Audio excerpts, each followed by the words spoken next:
Iasmina își face acum o cafea cu aparatul de la Otin. Ea și-a mâncat jumătatea, nu pe mine, jumătatea de... din asta de măr, știi? De la bakery. Mamă, cum miroase, uite cum iasă lumea cu plasele. Hai să vedem, se poate intra? Aia vine vreo 4 euro, vreo 20 de lei bucata la... Fraților, după urcare de 12%, uitați unde am ajuns. Superb, superb. La Dahlen, v-am zis că am plecat din Dahlen de jos și uite că este sus un punct de belvedere din Dahlen.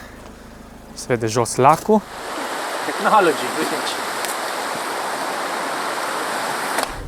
Hai să vedem, mai sunt alții pe aici, că e destul de noroială. Și piatră, și belți.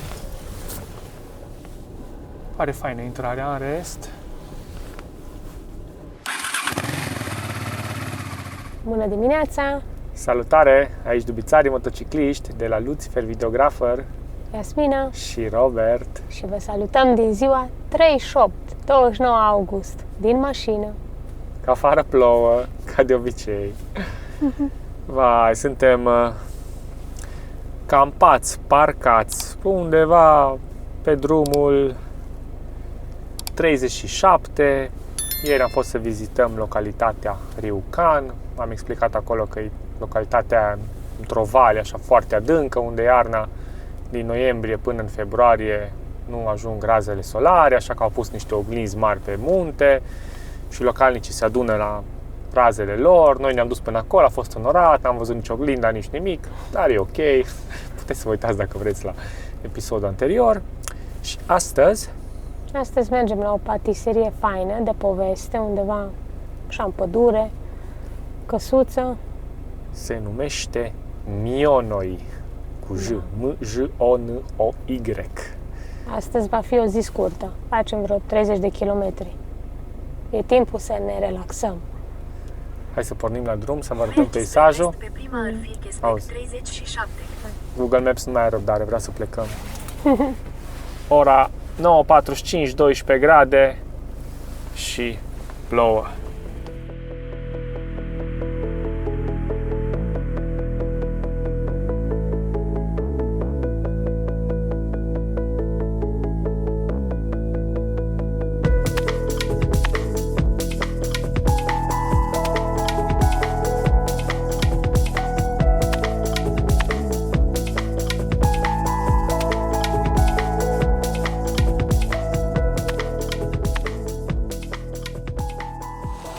Am făcut și o scurtă oprire, am găsit un șpar, ceva localitatea Amot. Scurte cumpărături am făcut, numai un lapte, cașcaval, roșii și încă ceva mici chestii. Și acum ne continuăm drumul spre acea faină patiserie. Sperăm să găsim o pâine proaspătă acolo. Că ne-am uitat și le face un domn acolo, are un cuptor înăuntru în căsuță și acolo pregătește și toate produsele de patiserie, pâine și toate cele.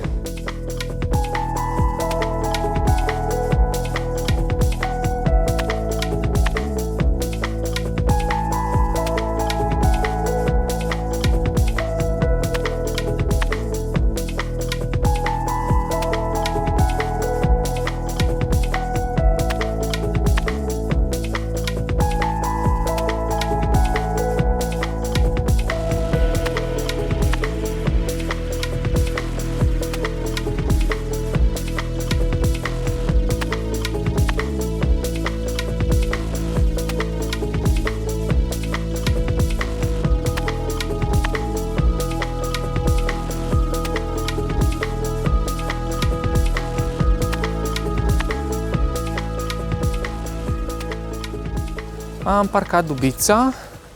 Ați văzut că v-am lăsat cu un hyperlapse fain pe drum până aici. Și aici e recepția și mergem să vedem unde poate să fie bakery-ul. Undeva e o căsuță din asta faină. Au găsit. După miros, acolo în față. Ai, mergem după miros. Uai, ce miros de pâine proaspătă. Vai. Vai, uite aici cuptoarele înăuntru. Mamă, cum miroase, uite cum iasă lumea cu plasele. Bă, ăștia cred că fac continuu aici. E foarte renumită locația. Au și camping cu același nume. Mionoi Camping. De fapt, noi acum în camping suntem. E în incinta campingului. Uite ce bine arată căsuța aici, că e din desene animate. Hai să vedem, se poate intra? Suntem prea mulți? Cred că suntem prea mulți, nu?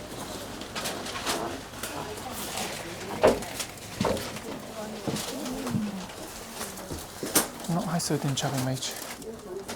Mamă, ce bine miroase. Văd pâinicile. Wow, câte chestii faine. Hai să vedem ce e ăla, ceva melcișor. Care costă 46 de coroane. Tot ce e aici rândul ăsta. Aia vine vreo 4 euro, vreo 20 de lei bucată la produsele astea. Și acolo e cuptorul unde le face pe toate. Uitați aici câte pâini faine. Asta mare costă 70 de coroane. Câte îs? Mam. Și una din asta 70 de coroane, aia vine vreo 6 euro jumate, vreo 35 de lei. Cea mai scumpă pâine pe care o cumpărăm în viața noastră. Dar asta așa, gen suvenir. Mai urmează doar să plătim. Am văzut că toată lumea plătește cu ceva VIPS, dar e ceva aplicație de-a lor. Hai să vedem dacă putem plăti la recepție aici. Altfel e absurd. Hai să vedem. Era normal că se poate plăti la recepție. Au plătit Iasmina 160 de coroane. Fix, 72 de lei. 72 de lei și mai avea 77 de lei pe card. Sunt faine. Am pornit spre o parcare aici la 1,6 km de camping, de bakery. Dar să vedeți fază tare. Nu încap multe persoane, nu știu, 6-7 persoane indicat. Bă, cred că la un moment dat am fost vreo 10-12. Am zis la Iasmina, zic, hai să nu intrăm, să fim civilizați, că uite, zic că sunt vreo 5-6 persoane, hai să așteptăm. Pe urmă a ieșit vreo 2 și ne-am băgat. Bă, și să vedeți persoanele în vârstă, ca să nu zic băbălâci, că după aceea ziceți că jignesc. Băi, se înghesuiau, deschideau ușa, vineau, luau cleștii, n-aveai cu ce să iei. Știți cum e la Lidl când mai deschidem o casă? No, așa e aici. Bă, dar zici că fug produsele undeva, era masa plină, ăla băga pe foc continuu, în cuptor, în alea. Băi, nebunie curată. Uitați că ne apare parcarea la 600 de metri pe partea dreaptă, o văd, aici o să și oprim. Dacă e tot ok, cred că aici și stăm. Am semnal, pare a fi tot ok. Și ne-am parcat. Iasmina zice că nu-s bune deloc alea. Du-te, bă, spune de mult, deja l-am mâncat. Nu-i mai las la Robert nimic, el își mâncă pita. O punem în fulec, vă prezint parcarea. Uitați ce fain, ăsta e drumul principal. Și cum intri, ai un loc, măsuță, scaun, gunoi personal. Al doilea loc, la fel, măsuță, scaun, gunoi. Am parcat noi, mai există încă o dubiță și după aia încă 2 locuri. Și în capăt îți WC-uri. Ziceți voi că nu-i fain așa ceva. Cât de greu ar fi și în România să faci așa ceva. Să lași oamenii să campeze. Oricum îi lași, că nu ți interzice nimeni în România. Dar uite-te, să faci așa. Un petic de pietriș, de beton, de asfalt, de ce vrei tu. Să pui un coș de gunoi, să pui o băncuță. Am făcut-o pe o vale. În spatele parcării, uite, să ai așa frumos o apă curgătoare. Deasupra să ai pădure infinită. Ceață nori. Când plouă afară, cum curățăm de apă? Ia. Technology, uite aici. Hai că technology s-a deșurubat.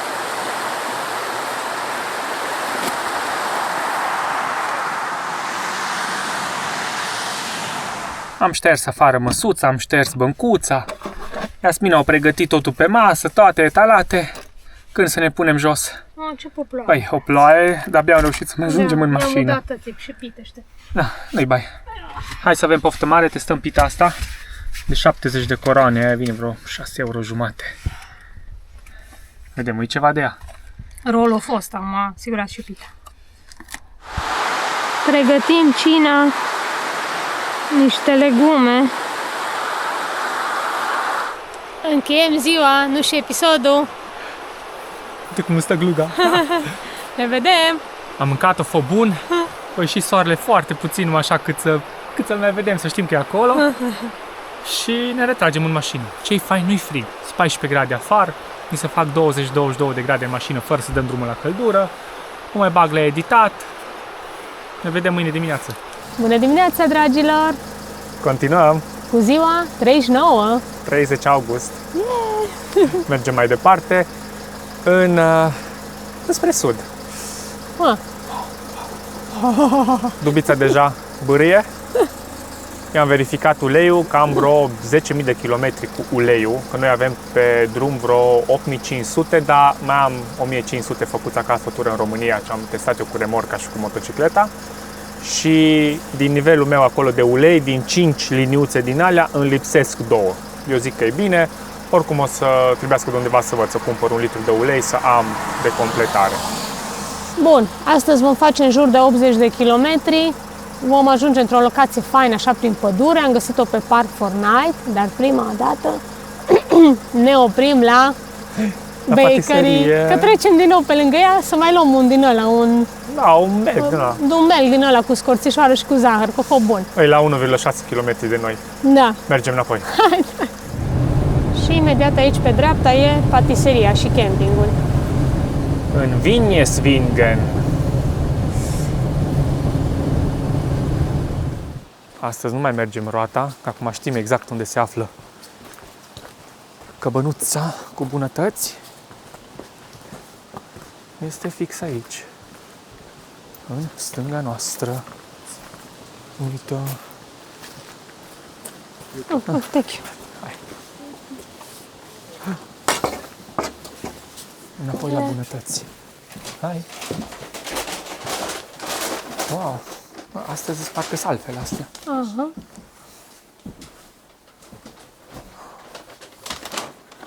Care o fă bun? Uite, ăla e ceva cu măr. Da, mă, hai să luăm unul din ăla. Hai să ne riscăm la unul din ăla cu măr. Da, și la un din ăsta. Wow. Asta e. Ce mă bucur că am revenit la patiserie, pentru că am găsit alte produse. Ceva cu măr, scorțișoară. Eu între timp am dat drum aici, facem un hyperlapse cu ieșirea de la patiserie, de la bakery. Aici se și lucrează la drum. Deci e foarte fain. Dacă veniți prin Norvegia, să puneți această patiserie. Nionoi AS e trecut pe Google listă. Maps. La drum cu noi.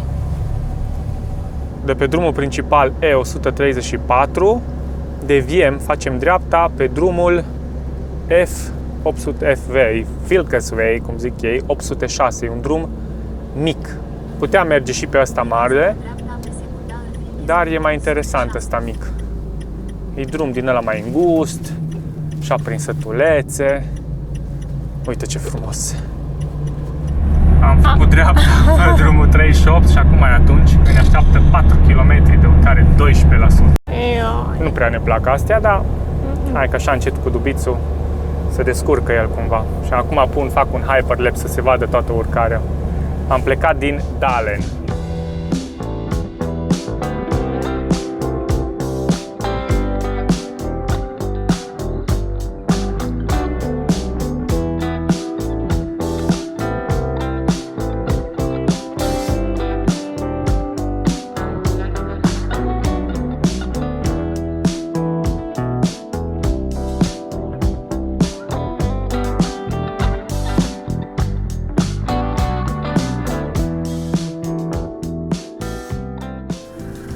Fraților, după o urcare de 12%, uitați unde am ajuns. Superb, superb. La Dalen. V-am zis că am plecat din Dalen de jos și uite că este sus un punct de belvedere din Dalen. Se vede jos lacul. Și uitați și avem jos. Și dacă am fi optat să mergem dincolo, tot trebuia să urcăm așa. Deci de urcare oricum nu scăpam. Ne-am dat încetuți cu a doua așa. Și continuăm spre locul de campare pe drumul 38. Mai 40 de kilometri până acolo. Și am terminat cu urcarea, nu? Mai avem vreo 2 curbe. Fain. Fain, măi, fain.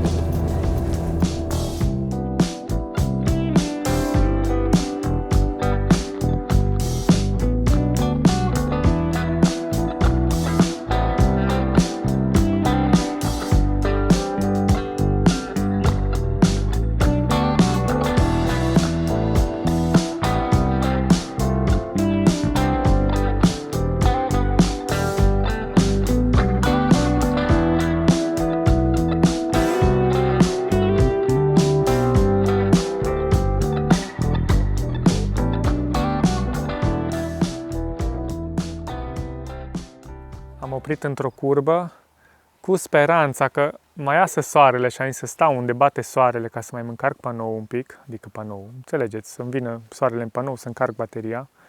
Nu că am nevoie neapărat, că mai am încă 2 pe lângă aia, plus EcoFlow. Dar azi dimineața deja am ajuns la 20 ceva la sută pentru că consum mult cu laptopul, când stau câteva ore să editez. Și am zis, hai să încerc să mai reîncarc din baterie. Dar uite că pe când ne-am oprit, nori negri se adună. Iasmina își face acum o cafea cu aparatul de la Otin. Ea și-a mâncat jumătatea, nu pe mine, jumătatea de... din asta de măr, știi? De la bakery. Și acum o mănânc și eu pe a mea, mănânc jumătatea. Încep de aici, de jos, de la... Așa. Și după aia ne continuăm drumul, că nu mai avem mult pe astăzi și iară pauză. În sfârșit am ajuns la performanța de a sta. Mai mult să stai decât să faci ceva. E fain și așa. Hai să am poftă mare și ne vedem curând iară pe drum. Am virat de pe drumul 38 pe drumul 355, tot așa un drum mic, și mergem spre Firesdal. Cam aia e zona unde vrem să campăm. Este fix lângă un lac, de-a lungul unui lac așa fain, super lung. Da. Ne vedem pe drum. Până atunci vă lăsăm cu un hyperlapse. Și imediat virăm la dreapta. Am mai trecut doar câțiva kilometri pe drumul ăsta, 355. Și virăm la dreapta, dar nu știm pe ce drum, nu mă arată. Și de acolo, în foarte, foarte scurt timp, am ajuns la locație.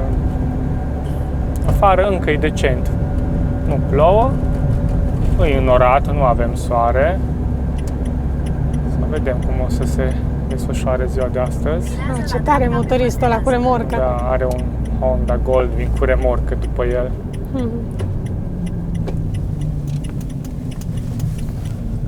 Da, ceva drum și mai mic decât cel pe care am venit. Zona e faină. Nu pare să aibă un nume, nu mă arată niciunde nimica. Uite, motocicliștii se plimbă pe jos. Poate că e ceva traseu. Cred că în zona unde mergem noi. Mamă, câtă lume în pădure. Uite-te cât sus. Pare că se plimbă să caute ceva. Poate e sezonul de ceva plante. Nu știu ce. Erau așa împrăștiați prin pădure, efectiv. Și acolo, la benzinărie și la Jokerul ăla, era plin tot așa de lume. Bine, e weekend, e sâmbătă astăzi. Da. Ce miște. Sperăm să fie ok la locul de campare. Eu între timp am dat drumul iară la un hyperlapse, să ne mai fac aici traseu. Zona e superbă, uite. Și ajungem pe marginea lacului. Peste 400 de metri, virează la stânga.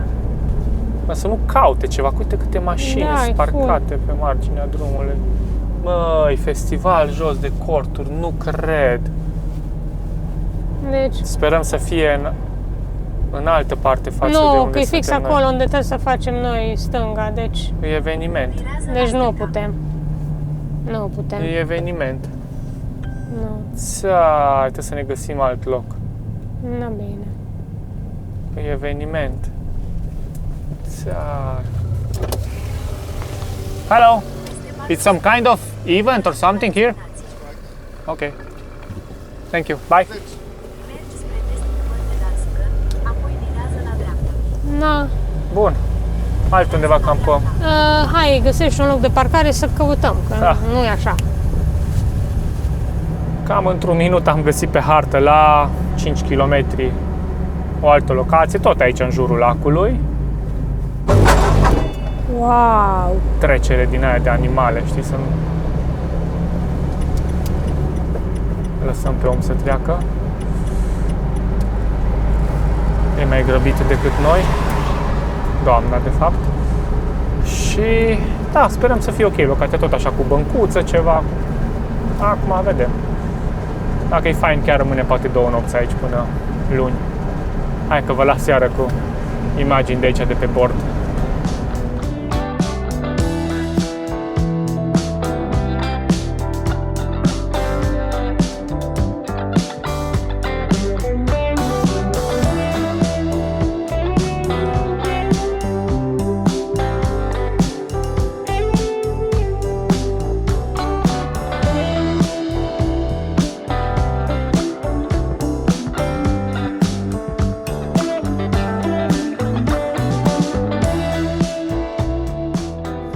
Aici ne-am parcat, dar nu știu dacă rămânem, că am găsit Iasmina ceva recenzii că trebuie nu știu ce plătit și donat și nu știu câte coroane.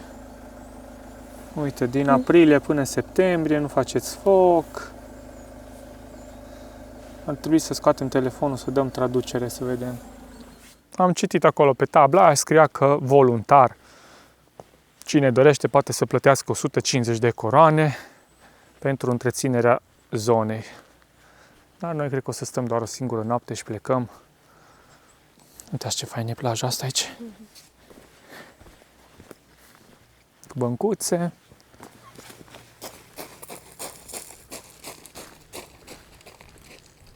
Uite ce fain e.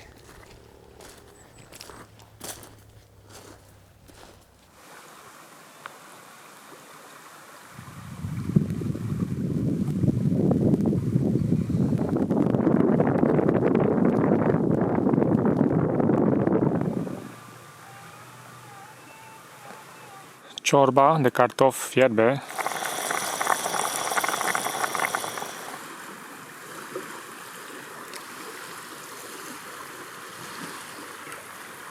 Ora 3 după masa și mai continuăm drumul până în cealaltă parte a lacului. Să mergem înapoi vreo 10 km și dăm până fix în cealaltă parte vreo 40 de minute, 40 de kilometri. Că eu acum am vrut să încarc lucruri pe net, să pun poze și nu mișcă internetul, abia merge ceva. Așa de pe telefonul, Facebook, ceva poți să faci, dar mai mult de atât nu. Și în rest e foarte faină locația, dar am nevoie de internet. Sperăm că în 40 de kilometri să prindem altă antenă, altă zonă, altfel de rețea. Hai să mergem. Băi, nu știu unde ne-a dus drumul ăsta, dar am urcat la un moment dat, de ni s-au înfundat urechile și am lăsat lacul în dreapta, jos, undeva, uitați și voi cum se vede. Incredibil de frumos. Zici că am fi undeva pe partea sârbească și jos e clisura Dunării, acolo mai ai câteva faze din astea. Băi, frumos, drumul e destul de învălurat, dar e frumos. Și tot urcăm, nu știu unde, dar tot urcăm. Uite ce drăguț e. Ce fain arată tot. Uite acum în față, în dreapta, vai de mine cum se vede.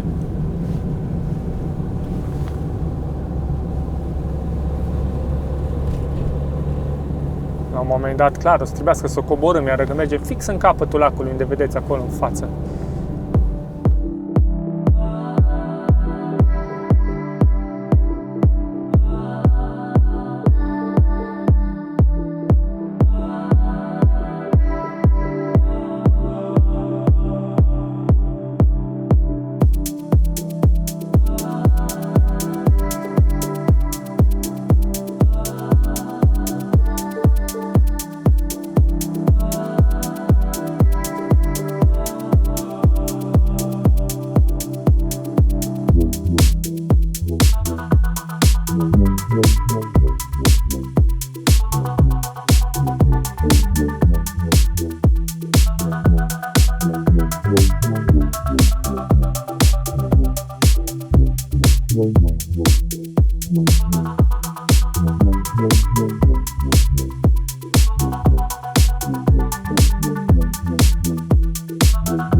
După multe coborâri, am ajuns și la locul în care am vrut să intrăm să campăm.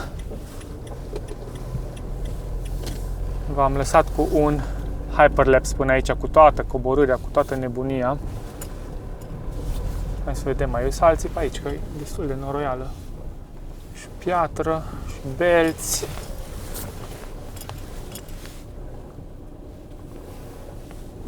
Pare faină intrarea, în rest.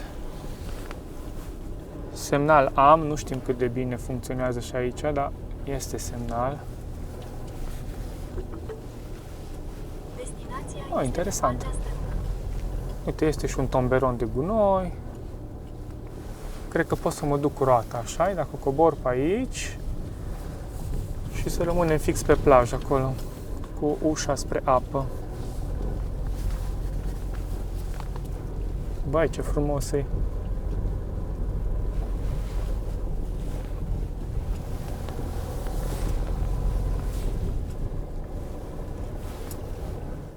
Șmecherie tare locația asta aici.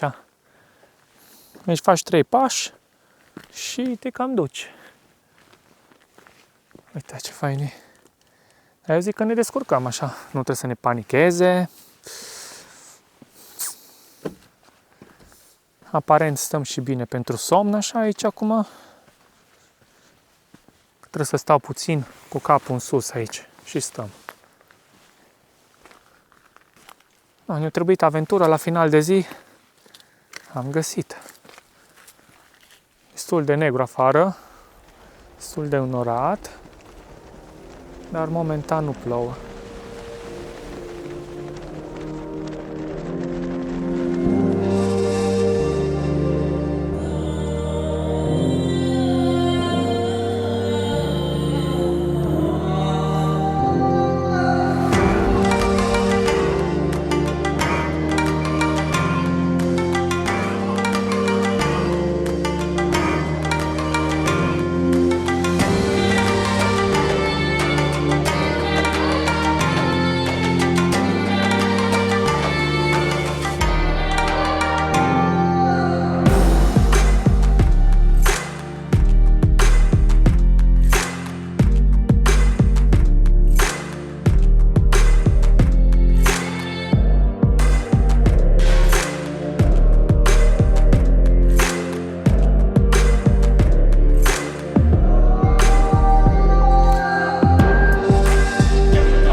Încheiem zilele.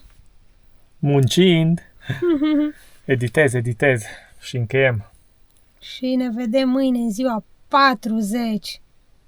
Când mergem spre sud. Vedem. Mergem la vreo 20 de kilometri unde am găsit ceva parcare unde ar fi duș gratuit. Ar fi bine, că dacă e atunci mâine ne-am spălat Și poate mâine am mai alege iar un camping, că trebuie neapărat să ne mai spălăm din haine, aș vrea să spăl cearceaf, față de perină și toate astea, că uite 40 de zile și nu le-am spălat. Da. Și să încarce Robert episoade. Deocamdată am 3 editate, dar sper să mai fac măcar încă 1 sau 2, deci să pot să încarc vreo 5 când ajung la camping și să le pun, bineînțeles, pentru membrii, așa că dacă vrei să le vezi în avans, devină membru, poți de la 10 lei începând pe lună, ne susții și pe noi, vezi și tu în avans, plus că le vezi fără reclame. Bine, ne vedem. Like, comment, subscribe, buy me a coffee. Ciao! Ciao!